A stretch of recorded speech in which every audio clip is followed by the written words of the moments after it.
Përshëndetje dhe mirë se erdhët në kuzhinën time.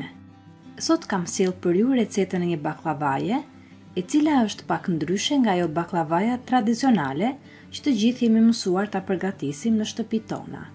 Baklavaja që unë kam sjellë njihet më së shumti në kuzhinën orientale, madje ata e njohin me emrin baklavaja bërzylyk e dorës së nuses. Sipas gojdhënave, këtë emër e ka marrë shumë kohë më parë dhe meqense ishte edhe në formë bërzylyku, emri ngeli baklavaja bërzylyk e dorës së nuses. Mënyrën e përgatitjes së kësaj baklavaje ju do e shikoni vetë gjatë videos, por unë do t'ju tregoj vetëm disa pika kryesore në lidhje me këtë baklava. Për përgatitjen e kësaj baklavaje, unë këtë herë kam përdorur petë të gatshme. Ishte hera e parë që përdorja petë të gatshme për baklavan dhe me thënë të drejtën, baklavaja doli shumë e mirë. Ju sigurisht që mund t'i hapni petët edhe vetë dhe në fund baklavaja do dalë po kaq e mirë, ose mund të përdorni petë të gatshme si unë dhe për 15 minuta baklavaja është gati për të pjekur. Për një tepsi normale me madhësi mesatare, unë kam përdorur vetëm një pako me petë të gatshme. Përpara se të nisim baklavan që ju do ta shikoni vetë në video se si unë e përgatis, në një tigan do të tresim gjalpin. Unë kam përdorur 250 gram gjalp, të cilin e kam pa krip dhe kam lënë që të shkrijë në temperaturë të ulët. Në makinerin që e përdor në kuzhinë për të coptuar ose blender si quhet ndryshe, kam hedhur ara të quruara dhe fistiqe, të cilat i kam thërmuar së bashku. Ju mund të përdorni vetëm ara ose vetëm fistiqe. Petët e gatshme i kam hapur me kujdes në një tepsi dhe që të mos thahen sipër, u kam hedhur një pecet të cilën e kam lagur dhe më pas e kam shtrydhur mirë. Më pas marrim nga 2 petë dhe do spërkasim me gjalp vetëm petën e sipërme. Dhe më pas me ndihmën e pecit ose tërhollësit e mbështjellim deri afër fundit. Pecin nuk do e çojmë deri në fund, por do lëm pak hapësirë dhe më pas e mbledhim petën siç e shikoni dhe me kujdes e heqim nga peci. I mbyllim anët e bërzyllykut që krijuam dhe e vendosim në tepsi. Pasi I kemi rreshtuar të gjitha në tepsi, në mesin e formave rrethore, do u hedhim nga një lugë me ara dhe fistiqe të shtypura. Nuk do u hedhim më shumë, pasi në fund fare do shtojmë ara sërish.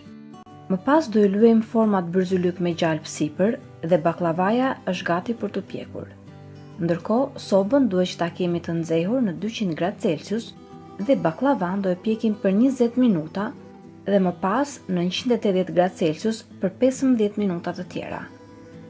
Ky është minutazhi që do soba ime për ta pjekur të baklava, por ju do ta pishni sipas sobës suaj.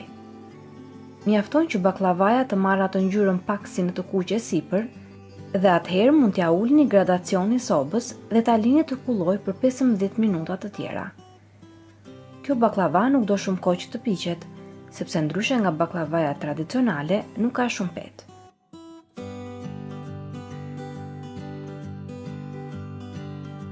Më pas baklavan e heqim dhe e lëm që të ftohet dhe ndërkohë do përgatisim sherbetin.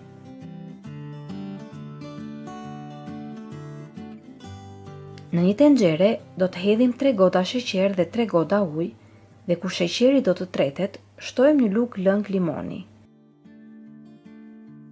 Në mënyrë që sheqeri të mos na kristalizohet. E lëm sherbetin që të trashet pak dhe kur e shikoni që sherbeti ka nisur që të shtroj pak, e heqim pa e lënë që të trashet shumë, sepse sherbeti trashet vetvetiu kur ftohet. Sherbetin e nxehtë do ja hedhim me kujdes baklavas, e cila duhet të jetë e ftohtë. Sherbetin e hedhim pak nga pak që të mos na lëvizin arrat nga vendi. Do ta lëm baklavan që të pijë të gjithë sherbetin dhe pas 4-5 orëve mund ta shërbeni.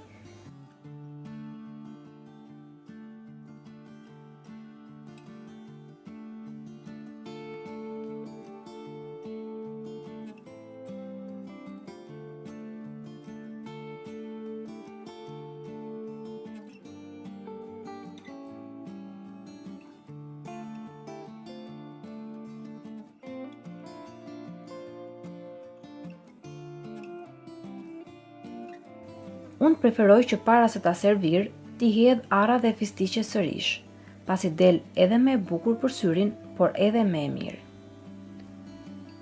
Të dashur miq, kjo ishte receta që unë kisha përgatitur sot për ju.